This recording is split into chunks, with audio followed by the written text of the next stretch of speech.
안녕하세요. 행복씨앗입니다. 오늘도 시장을 정리하면서 하루를 마무리하는 시간을 가져볼까 합니다. 오늘 우리 시장은 거의 보합권에서 움직였습니다. 코스피는 0.09% 하락 마감했고, 그리고 코스닥은 0.41% 상승 마감했습니다. 세력들 순매수 순매도 규모를 보면은 코스피에서 외국인들이 187억 원 순매도 했습니다. 얼마 전만 하더라도 뭐 2조 팔고 2조 4천억 팔고 1조 4천억 팔고 뭐 조 단위로 움직였는데 지금 순매도 규모가 187억 원밖에 안 됩니다. 거래가 많이 줄었죠. 차트를 통해서 좀 더 살펴보면은 이렇습니다. 우리 코스피 같은 경우에 지난 1월부터 해서 3000에서 3200포인트 이 사이를 왔다 갔다 했습니다.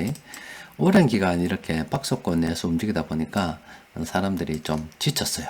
요거를 가지고 거래량 차트를 보고서 좀 더 살펴보면은 실제 최근 들어서 거래가 많이 줄었다는 게 요 기간에 보이죠. 거래가 많이 준 게 보이죠. 또 그리고 이 전체 기간을 놓고서 보면 또 이렇습니다. 작년도 20년도 요 3월 요 기준으로 해서 그 전에도 좀 그렇습니다만은 그 이전에는 이 정도 거래가 있었다면 일단 작년 부근으로 해서 거래가 이만큼 많이 늘었습니다. 사람들이 시장에 관심을 많이 가지고 있는 겁니다. 그래서 사람들이 그럼 언제 주식시장에 관심을 가지냐, 이렇게 급등락이 클 때 주식시장에 많은 관심을 가지고 있습니다. 최근 이렇게 한 몇 달 지지부진하게 움직이니까 이렇게 주식시장도 관심이 좀 뜸해졌는데, 다시 뭐 아래쪽이 있던 위쪽이든 크게 움직이게 되면은 다시 시장에 관심을 가지겠죠. 여튼 여러분들께 뭐 말씀드리고 싶은 것은 이 돈 가치가 계속 떨어지고 있잖아요. 떨어지고 있기 때문에 우리는 주식이든 부동산이든 그냥 계속 묵묵히 들고 있는 겁니다. 들고 있는 가운데 돈을 버는 거지 왔다 갔다 하다 보면 돈을 못 봅니다. 특히 상승장 같은 경우에는 하루하루 이렇게 오르는 것도 있지만은 대부분의 상승을 할 때 이렇게 합니다. 거래가 오전에 좀 많습니다. 오전 9시에서 한 9시 30분, 뭐 좀 더 단축하자면 9시에서 9시 10분 정도 사이에 거래가 굉장히 많아요. 보통 단타 하면은 그 시간에 승부를 보고 끝내버려야 됩니다. 그 다음에는 하루 종일 보는 거 아닙니다. 9시에서 9시 10분 요 사이에서 대부분 승부를 끝내고 좀 뭐 남은 거 뒤처리까지 한다면 한 9시 반까지 하는 거고, 그 이외에는 그냥 안 보는 겁니다. 그냥 하루 종일 보는 게 이상한 거죠. 근데 실제로는 그 이전에 9시 전에 사실 끝나죠. 주가가 오를 때는 이렇게 어제 종가라면 요만큼 갭을 두고서 이만큼 올라버립니다. 그리고 또 요만큼 갭을 두고서 이만큼 올려버립니다. 그러니까 말씀드리고 싶은 것은 어제 종가 이어서 이렇게 시장이 이런 식으로 오르는 게 아니라 어제 있으면 이렇게 빵빵 뛰어서 오릅니다. 실제 그날 거래되는 건 요거고, 뭐 동시 호가 시간에 이렇게 갭으로 빵빵 날라버립니다. 그래서 매일매일 단타 하시는 분들이 가장 크게 잃어버리는 것이 이 갭을 다 잃어버립니다. 이 갭 부분을 다 그냥 날려버리는 거예요. 그 실제 전체로 봐서는 굉장히 상승하는 게 큰데 이 갭을 다 빼먹고 나면은 실제 장중에서 먹을 수 있는 것은 많지가 않죠. 그래서 상승을 할 때는 그냥 들고 있는 게 훨씬 더 유리한 방법입니다. 자, 일단 뭐 거래가 시장에 많이 줄었습니다. 시장이 횡보하다 보니까 그렇게 된 거예요. 자, 오늘은 여러분들하고 좀 같이 봐야 될 게 좀 있습니다. 보면은 한국은행에서 요게 냈습니다. 4월달 무역지수, 뭐 교역조건 요거하고 또 기업경기 실사지수 요거. 특히 기업경기 실사지수는 한국은행뿐만이 아니라 다른 기관에서도 많이 조사를 합니다. 우리가 꼭 봐야 되죠. 실제 우리가 수급 분석하는 것은 주식시장에서 어떤 종목으로 돈이 움직이는가를 보는 거잖아요. 그런데 우리가 그 움직임의 그 기본이 되는 것은 바로 기업, 우리가 기업에 투자하기 때문에 그 기업이 바탕이 되는 거죠. 근데 우리가 현장의 목소리를 듣기가 참 쉽지 않습니다. 그런데 정부 여러 기관에서 뭐 실제 기업들한테 뭐 쪽지 돌려가지고 아니면 팩스라든지 전화라든지 인터넷이라든지 뭐 이용해서 돌려서 매월 파악합니다. 올해는 좀 어떻노? 이번 달은 좀 어떻노? 앞으로 좀 어떻게 될 거라고 생각하노? 다 물어보는 거예요. 그래서 그걸 가지고 결과를 갖다 이렇게 좀 늦은 감이 있지만 올려줘요. 그러면은 우리가 지금 현장의 목소리는 이렇구나 하게 생각을 할 수 있는 거죠. 그리고 이런 것 좀 더 살펴보면은 우리가 그동안 수급을 보면서 왜 이 기업으로 돈이 들어가고 있었는지 다소 궁금한 점이 있었는데, 이런 자료하고 수급하고 같이 비교해서 보게 되면 지금 이쪽으로 돈이 들어갈 수밖에 없구나, 아니면 이쪽에서 현재 돈이 빠질 수밖에 없겠구나, 그런 생각을 할 수가 있는 거지요. 자, 일단 기업 경기 실사지수하고 경제심리지수 좀 보도록 합시다. 대충 이 요약은 이렇게 돼 있는데, 대충 이렇게 좀 보면은 일단은 요 그래프가 추이가 중요합니다. 숫자 자체가 중요한 게 아니라 추이가 중요한 겁니다. 같이 좀 더 봅시다. 보면은 일단은 올랐습니다. 이게 중요한 거죠. 일단은 올랐습니다. 업황이 지금 좋아지고 있다는 겁니다. 이게 제일 중요한 겁니다. 좀 세부적으로 좀 들여다보면은 뭐 조정도 있고 하지만 지금 대기업이 좋다는 겁니다. 대기업이. 이 중소기업보다는 대기업이 좋다는 겁니다. 그리고 대기업은 뭐 작년 11월부터 시작해서 점진적으로 계속 나아지고 있는 중입니다. 그래서 지금은 대기업이 좋다는 거고, 또 보면은 이 수출 기업하고 내수 기업하고 비교를 했을 때 수출 기업이 좋다는 겁니다. 근데 이런 거를 이제 보면은 좀 일맥상통하는 게 있죠. 예전에 여러 가지 경제 관련 기관에서 조사한 보고서들 있잖아요. 보니까 이런 이야기들 있었잖아요. 올해는 선진국에서 백신을 먼저 지금 현재 맞고 있고, 맞는 속도도 빠르고 하기 때문에 집단 면역이 형성이 되면은 선진국 경기는 잘 돌아갈 거다. 그럼 우리나라는 제조업으로 먹고 사는 나라이기 때문에 수출 잘 될 거다. 이런 걸 지표를 통해서 확인을 하는 거예요.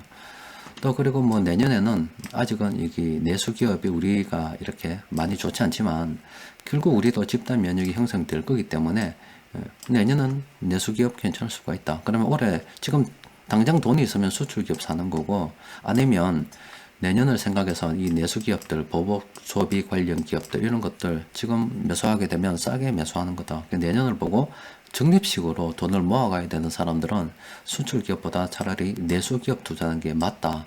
이런 여러 가지 퍼즐들이 여러 가지 어떤 보고서를 보면서 맞춰지는 겁니다. 또 맞춰야 되는 거예요. 자, 이런 거 보면은 제조업 업황 추이를 보면은 괜찮아지고 있고, 대기업이 괜찮고 수출 기업이 괜찮다. 지금 당장은 대기업 괜찮고 좀 싸게 살라 그러면 내수 기업 괜찮다. 대충 뭐 이렇게 보면 되는 거죠. 그리고 여기 보면은 제조업 BSI 지수를 좀 보면은 여기 있죠. 원자재 구입 가격이 지금 다른 것보다 월등하게 높습니다. 실제 원자재 가격이 오르고 있다는 것이 지금 눈으로 체감이 되잖아요. 또 그리고 일정 우리 카페 회원님께서 또 올려줬잖아요. 실제 현장에서 우리 회사의 이런 원자재 구입 가격이 높아진다. 또 그리고 다른 어떤 부품 가격까지도 높아질 것 같고, 인건비까지 더하면은 상품 판매 가격도 높아질 거다. 제품 판매 가격도 이렇게 높아지고 있습니다. 그러면은 단기 순이익은 어떻게 될지는 몰라도 이게 다 원가에 다 반영이 되는 거라서 결과적으로 이 제품 판매 가격에 그대로 영향을 미치는 거잖아요. 그럼 올해 기업 실적은 적어도 매출액, 매형은 작년보다 훨씬 더 커질 수밖에 없다는 겁니다. 단기 순이익은 그 다음 문제입니다. 일단 원자재 구입 가격이 높아지면 이게 바로 인플레이션입니다. 여러분들이 물건을 살 때 비싸게 사야 되는 거예요. 이게 다 인플레이션 압력에 영향을 미치게 되는 겁니다. 이 가격이 높아지면 또 월급 올려달라고 또 이야기할 수밖에 없고, 또 월급 올려주면은 또 이 가격 올려주고, 이런 거죠. 이게 정상적인 거죠. 지금 여러분들께 보시는 게 이게 정상적인 겁니다. 이게 물론 원자재 가격이 높아지면 또 상품 비싸게 파는 거죠. 뭐 인건비도 포함돼야 되니까. 그러면 다시 이게 높아지니까 못 먹고 살겠다. 임금을 올려주면 그 늘어난 걸로 다시 이렇게 또 제품 가격이 또 반영돼, 이런 식으로 돌아가는 거죠. 이게 보편적인 생각이다 아닙니까? 그런데 지난 또 이야기하면 또 공격하는 사람이 있을 수도 있는데, 참 하여튼 어떤 사람이 그랬잖아요. 공부 많이 한 사람이 그랬어요.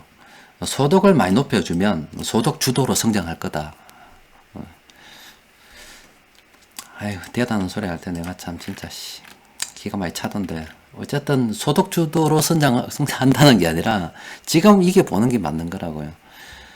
기업에서 원자재 가격 부담이 높아지니까 물건 가격 높이고 파니까 또 사람들이 너무 인플레이션이 높으니까 월급이 상대적으로 작으니까 올리도 이렇게 계속 이 순환해서 돌아가는 거지. 월급 올리면 뭐 월급 올랐다고 뭐 비싸게 사줄 수 있어요. 물론 뭐 월급도 원자재 가격, 인건비가 뭐 그 최종 판매되는 상품 가격에 영향을 미치기 때문에 제품 가격을 올려야 되죠. 뭐 이게 맞고 저기 맞고가 있지만은 말이 있어야 끌고 가지. 뭐 마차가 말을 끌고 가는 거는 아니다 아닙니까? 자, 저 무식함을 갖다가 국민들이 많이 확인을 했기 때문에 앞으로는 좀 잘 하지 않을까 싶어요. 그 대단한 소리를 좀 이래 높은 사람들이 이야기하고 많이 배운 사람들이 이야기한다고 다 그냥 해 하고 듣는 게 아니라 말 같지 않은 소리를 하면은 말 같지 않은 소리 좀 하지 말라고 좀 반말대기도 세릴 수 있어야 됩니다. 그런데 뭐 말 같지 않은 소리를 하면 그냥 가만히 들어주고 있다 보니까 저 위에 사람들이 이 새끼들이 진짜 병신인갑다 싶어서 지 마음대로 하잖아. 계속 지 마음대로. 국민들이 똑똑해야 됩니다. 자, 일단 여기 다들 그래요. 지금 자, 여기 또 좀 봅시다. 경제 심리 지수는 이게 뭐냐면 요거 두 개 합한 겁니다. 기업 경기 실사 지수하고 소비자 동향 지수하고 합해가지고 합했더니 105입니다. 105. 여기는 수출 전망은 지금 원자재, 특히 반도체 수급이 좋지 않아서 이렇게 나왔다고 이야기를 해요. 어쨌든 대기업 괜찮죠.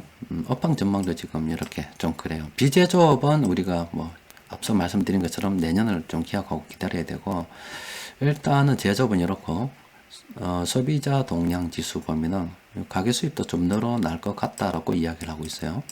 또 그리고 소비 지출도 좀 느릴 것 같다라고 이야기하고 있습니다. 그러니까 전반적으로 상황이 조금씩 좀 나아지고 있다는 겁니다. 그리고 또 하나 더 우리가 참고할 만한 거는 이겁니다. 여기 무역지수, 교역조건 이러고 보면은 일단은 좀 괜찮다. 올라가고 있죠. 올라가고 있으면 일단은 괜찮은 겁니다. 그런데 여기서 우리가 좀 봐야 될 것은 저번에 한국무역협회에서도 우리나라 뭐 5대, 뭐 10대 수출품 이렇게 이야기한다 아닙니까? 요거는 실제 보니까 운송장비, 컴퓨터, 뭐 전자 및 광학기기 등이 증가했다. 4월달에 좀 올랐다. 그럼 이런 것 좀 요 업종들 있죠. 우리가 관심을 가지고 살펴봐야 되겠죠. 여기도 보면은 금액적으로 보면은 화학제품도 낑기 가지고 있다. 그러면 우리가 운송장비, 화학, 반도체 뭐 이런 거 있죠. 이쪽으로 돈이 들어오면 어떤 종목이 있는지 관심을 가지고 살펴봐야 되겠죠. 일단 기업들 그 매출액은 단기 순이익은 몰라도 매출액은 무조건 작년보다 다 좋아질 수밖에 없습니다. 기업들 외형이 다 커질 수밖에 없습니다. 우리는 뭐 결론적으로 딱 보면 수출 기업 올해 그냥 투자하는 거고, 내수 적립식으로 투자하는 사람들이 그냥 하는 거고, 또 그리고 수출 기업들 중에서 4월 달에는 운송 장비 이런 것들을 좀 괜찮았고 화학 제품까지 좀 괜찮았다. 이 정도로 정리를 그냥 하면 되는 거예요. 또 그리고 참고로 머리가 좀 돌아간다 그러면은 소득 주도 성장이 어떤 거고, 실제 기업이 어떤 식으로 돈을 벌면 월급도 올려주고 제품 가격이 또 상승하고 또 다시 월급 올려주고 뭐 이런 식으로 해서 순환하는지도 깨닫게 되는 겁니다. 그냥 내보다 많이 배웠다고 해서 말한다고 그냥 다 되는 게 아닙니다. 생각을 하면서 살아야죠. 아휴, 저번에 시부리지 마라 하니까 댓글에다가 내보고 시부리지 마라 하더라. 미친놈들. 자, 일단 오늘 시장 수급 좀 보도록 합시다. 자, 이런 업종으로 돈이 들어왔습니다. 중소형주 쪽으로 많이 들어왔어요. 근데 우리는 대기업에 좀 관심을 가져볼 필요가 있습니다. 오늘 세력들이 매수한 종목은 이런 종목들 매수했어요. 27개 정도 종목 됩니다. 좀 들여다보면은 일단 세력들이 오늘도 한국전력을 가장 많이 매수했어요. 그러니까 한국전력 이 시점에서 수급 한번 볼만하죠. 지금 한국전력 좋습니다. 참 좋아요. 그죠? 참 좋습니다. 최근에 한국전력 수급을 좀 보면은 이걸로 좀 봐야 되겠죠. 보면은 상당히 좋습니다. 지금 세력합 3일 동안 엄청 많이 매수했죠. 최근에 세력들이 계속 매수해서 들어오고 있습니다. 그동안 팔더니 지금 계속 매수해서 들어오고 있어요. 그런데 개인적으로 볼 때 한국전력 앞으로 나쁠 게 없을 것 같습니다. 예전에는 정부에서 전기세 올리지 마라. 좀 지장 있다라고 하면 못 올리는 거죠. 근데 물가 연동제를 해놔가지고 앞으로 유가가 오르면 정부에서 안 물어보고 그냥 뭐 올리면 되잖아. 그러니까 손해 볼 일이 없잖아요. 한국전력 상당히 괜찮다라고 볼 수가 있겠죠. 그리고 이 분산 비율로 이렇게 보면은 드디어 개인백 완전 역으로 됐습니다. 자, 이런 거는 우리가 진짜 관심을 가지고 살펴봐야 되겠죠. 한국전력은 뭐 급등하는 종목은 아닙니다. 그런데 큰 돈 넣고 묵묵히 가는 걸로는 상당히 괜찮은 종목이다 아닙니까? 덕분에 요거는 탈원전 덕분에 우리가 싸게 살 수 있는 기회가 있다라고 보면 되겠지요. 그런데 탈원전이 영원히 가능하겠습니까? 앞으로 전기차 많이 쓰는데 언제까지 전국이 나무 다 베가면서 그렇지 않아도 뭐 탄소 배출, 뭐 이산화탄소 뭐 여러 가지 이야기가 많이 나오는데 전국에 있는 나무 다 비가지고 태양광 꼽을 수가 있겠어요? 그렇잖아요. 원전 더 질 수밖에 없습니다. 한국전력 괜찮습니다. 그리고 뭐 호텔, 네이버 호텔 신라, LG 생활건강 이런 쪽으로 돈이 들어왔는데 최근의 세력들이 이렇게 매수한 종목들은 계속 우리가 긍정적으로 검토를 해볼 필요가 있겠지요. 또 그리고 이런 종목들은 좀 조심해야 됩니다. 단기적으로 좀 많이 올랐어요. 그러면 오늘 이렇게 세력들이 매수한 종목들 중에서 그럼 어떤 종목 우리가 관심을 가져봐야 되겠노? 라고 했을 때 한국전력은 뭐 좀 전에 살펴봤죠. 그리고 제가 좀 꼼꼼히 정리하고 난 다음에 내일 또 장중수급 분석 시간에 올려드리도록 하겠습니다. 자, 우리가 그 세상을 살아갈 때 그렇죠. 이런 다른 사람들 의견을 듣는 것도 중요하고 뭐도 다 중요한데 똑바로 살아가려 그러면은 뭐 자신의 의견이 있을 수는 있어요. 살아가려 그러면 자기가 공부해서 스스로 살아야 남아야 되지 않을까 싶습니다. 그러니까 이게 세상 돌아가는 거 쭉 보고 그 좀 대단한 소리를 좀 하면은 좀 그럴 수도 있어야 되는 거예요. 국민들이 공부를 좀 많이 해야 되는데 그 점이 좀 많이 아쉽긴 하죠. 내가 보고 시부리지 말라 하니까 내가 잘 할 말은 없습니다. 자, 이상입니다.